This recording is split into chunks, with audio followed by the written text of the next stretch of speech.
Welcome, retail executives, to this explainer on the inverted pyramid and the redefinition of food retail in Portugal and Brazil. Right now, we're diving into the absolute most urgent demographic shift that's hitting your store margins, foot traffic, and product assortments.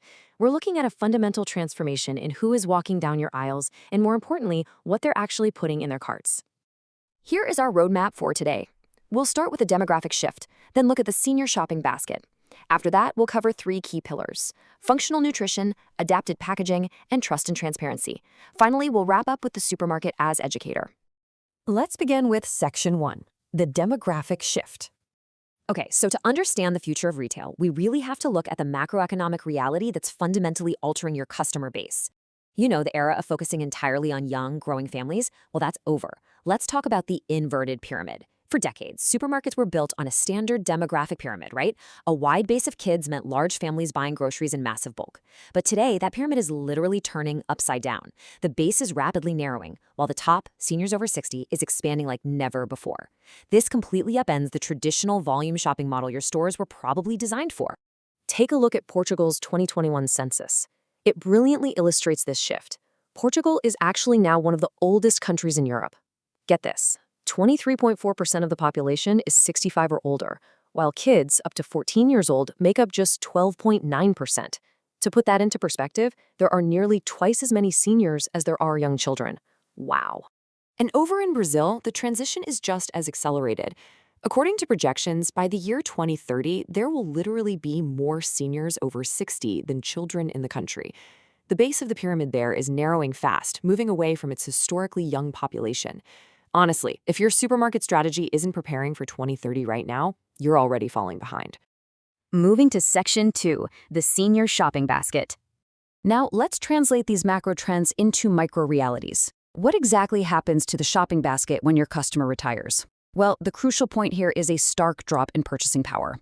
In Brazil, the average monthly income for folks over 60 is around 1,413 reais. In Portugal, the average pension sits at about 563 euros, with more than 73% receiving less than 1,000 euros a month. So, when your customers hit retirement, their wallets shrink significantly, and this forces them to fiercely prioritize exactly how they spend. This financial squeeze means your customers transition from traditional volume buying to highly specialized buying. They're cutting out that discretionary spending, things like clothing, leisure, and even bulk basic food items. Instead, their limited income is redirected toward health-focused necessities, specific dietary needs, and medicines. They're buying fewer items overall, sure, but the items they do buy, they are heavily scrutinized for nutritional value. This quote really hits the nail on the head regarding the why behind the shift. Medical constraints are actively rewriting your customers' grocery lists. This isn't just some new dietary preference, it's a doctor's order. They're being told exactly what to eat to manage conditions like hypertension or diabetes, so your shelves absolutely need to reflect their prescriptions. Section 3, Pillar 1, Functional Nutrition. So, how do you adapt? Your assortment must prioritize smart aging products. We're talking about foods rich in bioactive compounds that actively prevent chronic diseases. You need to expand offerings of fruits, whole grains, vegetable oils, fish, soy, and fermented dairy. And crucially, your private label brands need to emphasize sugar-free, gluten-free, and lactose-free options without compromising on taste, of course. You've got to move beyond the conventional, youth-oriented product mix and signal these functional categories super clearly on your shelves. Next up is Section 4, Pillar 2, Adapted Packaging. Think about this. Single or two-person senior households consider family-sized packaging completely wasteful. They get frustrated having to buy a 1-kilo bag of flour when they only need half, and they feel exploited if the 500-gram version is unfairly priced. You must collaborate with the industry to fractionate your offerings. Plus, ergonomics matter immensely. Packaging has to be easy to open. Labels need high contrast, like the Anvisa white and black standard in Brazil, and much larger fonts. Honestly, if they can't read it or open it, they simply won't buy it. Section 5, Pillar 3, Trust and Transparency. Let's talk about brand loyalty, which is the ultimate goal here. The psychology of the senior shopper is incredibly critical and well-informed.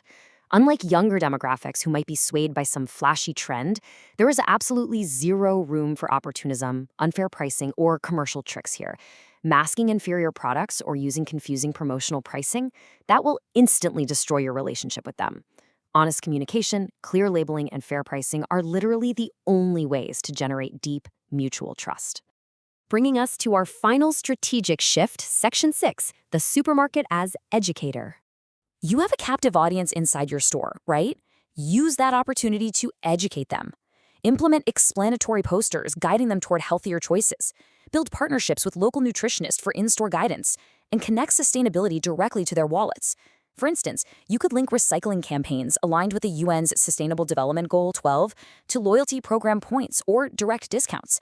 By doing this, you're not just selling groceries, you're optimizing the store experience and combating shopper inertia. So what does this all mean for you? The demographic shift isn't some distant future projection. It is already here. The inverted pyramid is your current reality in both Portugal and Brazil. The only question left is, will your store layout and strategy adapt today to serve the inverted pyramid of tomorrow? Will you proactively capture this specialized, highly loyal market, or just let it walk out your doors to a competitor who better understands their needs?